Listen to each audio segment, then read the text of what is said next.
Hi, and welcome to Dr. V's Chemistry Webcast.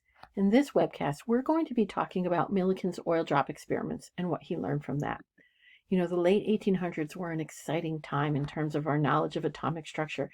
J.J. Thomson in 1897 had discovered the electron, and he said all atoms contain these tiny negatively charged particles that we know as electrons.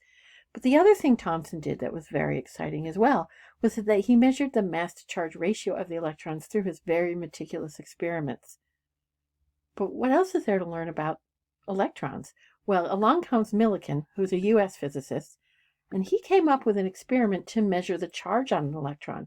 Thomson had left us with the charge-to-mass ratio, and now we're going to get the charge. Exciting. So here's the setup. This is an actual photograph of the apparatus that Millikan designed. He did have an assistant who helped him with these experiments, but they're always known as the Millikan oil drop experiments. Let's look at a cutaway diagram of his apparatus.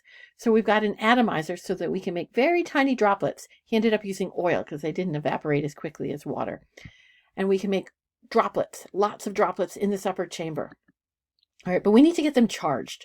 So what he's going to do is ionize them with some X-rays and let them fall and then ionize them. We want one drop to get into that little tiny opening between the upper chamber and the lower chamber. There's a little hole in that plate.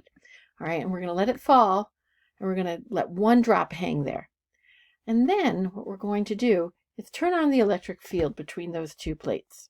So we have a charge drop and an electric field. It's negatively charged. It's going to be attracted to the positive end of the field. If we adjust the strength of the field, we can then get that oil drop to hang in midair. So we're using the electric field to counteract gravity.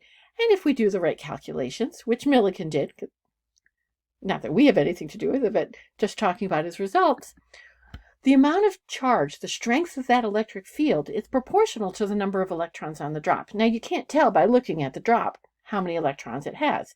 But if there are 2 electrons, you need twice as strong a field. If you need 5 electrons, there's 5 times as strong a field. And so you can look at what increments of the field strength were required for the different number of electrons on the various drops. And from that, you could, by difference, figure out the charge of a single electron. Very exciting stuff. And so Millikan came up and measured experimentally the charge on the electron, which he determined to be 1.6 times 10 to the minus 19th coulombs. It is a negative charge. It's a tiny, tiny amount of negative charge. This, coupled with Thomson's mass-to-charge ratio, means we actually now can calculate the mass of an electron from these two pieces of data. Very exciting. So, in summary, Millikan's oil drop experiments, which we have here in a different diagram, measured the charge on an electron, and he won the Nobel Prize in 1923 for this work.